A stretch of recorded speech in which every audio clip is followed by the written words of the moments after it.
Tema final del curso, física nuclear. Vean, esta sección del curso la vamos a sacar de 2 capítulos. Una primera parte, el átomo de Bohr, lo sacamos del capítulo después de física moderna. Y la siguiente parte lo sacamos del capítulo posterior a ese capítulo, que es la parte de la parte nuclear, que también a mí me encanta, es bellísima para parte de aplicaciones médicas. Entonces, primero vamos a entender el átomo de Bohr y luego nos vamos a ir formalmente al núcleo. Entonces, empecemos. Ok, para 1910 nosotros teníamos la dinámica, es decir, la ley de Newton, la termodinámica, por ejemplo, el gas ideal, los ciclos, procesos y el electromagnetismo. Era una genialidad, pero la pregunta que nos hacíamos en aquella época es, pero ¿y la estructura del átomo? Bueno, recuerden que Thomson había descubierto que la relación carga-masa. Además, la semana pasada hablamos que la carga de electrón estaba cuantizada, es decir, estaba a una unidad discreta. Entonces, con base, con base a lo que sabíamos de los experimentos del descubrimiento del electrón, el primer modelo propuesto fue el de Thomson, que es el famoso modelo pudín de pasas. Es decir, probablemente teníamos un átomo con una carga positiva en el centro y cargas negativas distribuidas alrededor de la esfera. Sí, el modelo de hecho tenía mucho sentido, porque si nos basamos en las masas relativas de electrones con átomos completos, tenía mucho sentido. Electrones pequeñitos y toda la masa del átomo es masiva. El problema, el problema, ¿por qué se desechó este modelo? No explica los espectros atómicos. Entonces, recuerden, un espectro atómico es una serie de líneas característica de cada átomo a la cual ellos emiten radiación. Entonces, por ejemplo, recuerden, teníamos un espectro, una pantalla, y teníamos, por ejemplo, una línea acá, a unos 100 nanómetros, otra línea acá. Entonces, el problema con este átomo de pudín de paz es que, claro, tenía sentido, pero no nos permitía explicar los espectros atómicos. Entonces, recuerden, la teoría puede ser muy bonita, pero si no explica el experimento, dele aire. Entonces, desechamos este modelo. Posteriormente, Rutherford,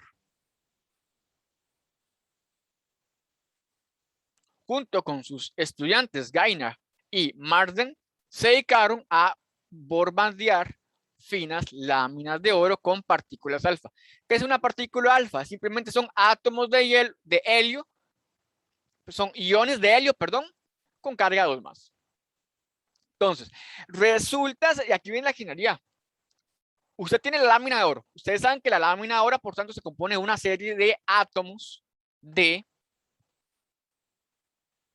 oro. Entonces, ellos irradiaban las partículas, llegaban a la lámina de oro. Resulta ser que la mayoría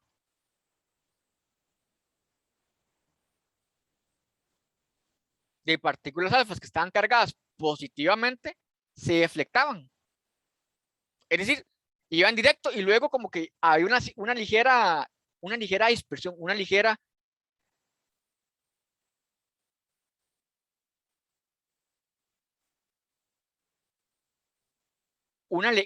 desvío. Entonces, por tanto, el modelo de Pudin de pasas explicaba estos ligeros desvíos, porque claro, tenemos una carga positiva y cargas negativas, por tanto, la carga positiva con carga negativa va a ser atraída, pero aquí tenemos una alta carga positiva, por tanto, yo espero un cierto desvío. El problema, y aquí viene lo que sorprendió a ellos, es que unos cuantos rayos alfa, curiosamente, se desviaban totalmente como si fueran colisionados con algo.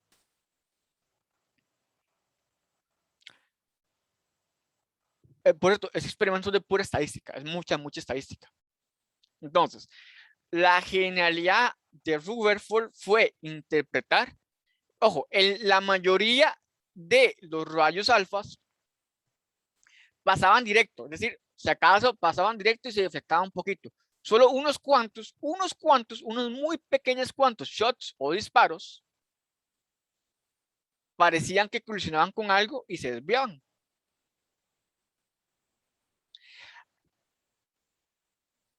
La genialidad de Rutherford fue, mira, probablemente haya algo central llamado un núcleo que sea positivo.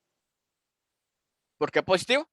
Porque miren que esto positivo está totalmente desviando esto que viene positivo. Y alrededor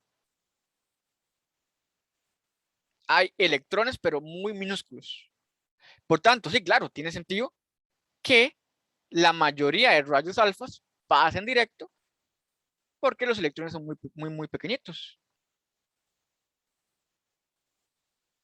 Es uno que otro shot o disparo de rayos alfas que exactamente se acerca cada vez más al núcleo, que inmediatamente colisiona y desvía totalmente el rayo alfa.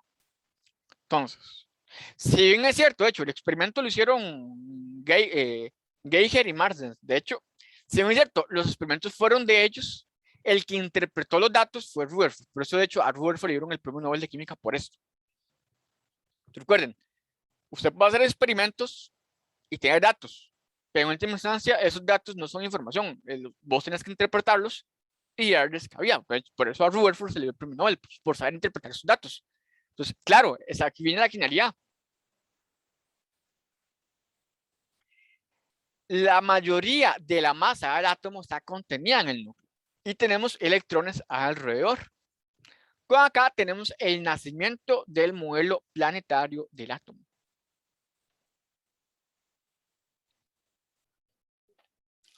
Vean qué pasa con el modelo de pasas. Tengo la masa del átomo y electrones pegados a la masa del átomo. Voy a tirar partículas.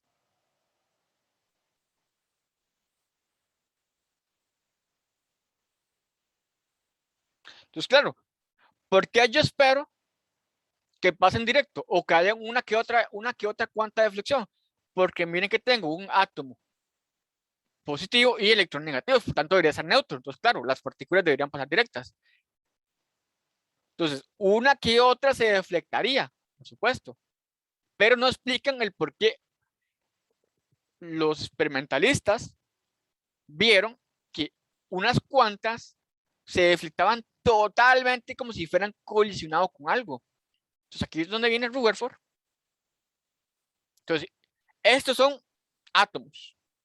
Acá está el núcleo. El núcleo es algo pequeñito en el centro del átomo. Si yo irradio con partículas, la mayoría se va a deflectar, pero unas cuantas van a colisionar o se van a acercar lo suficiente con ese núcleo positivo para deflectarse mucho más. Esta es la genialidad del Rutherford.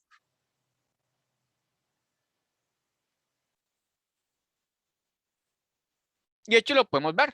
Ojo, ojo. Recuerden, electrostática, bueno, electromagnetismo. Este núcleo está positivo. Entonces, cuando algo positivo, que son las partículas alfa, se acerca al núcleo, se van a hacer deflectadas. No hace falta que colisionen totalmente. Conforme se vayan acercando, van a sentir la fuerza electrostática. Entonces, claro, positivo con positivo se repelen. Entonces, entre más se acerquen la partícula alfa, más deflectado va a ser.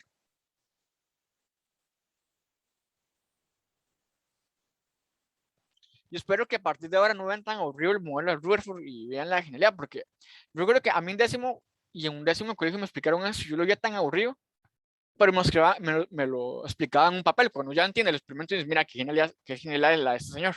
Entonces, con esto tenemos el nacimiento del modelo planetario del átomo.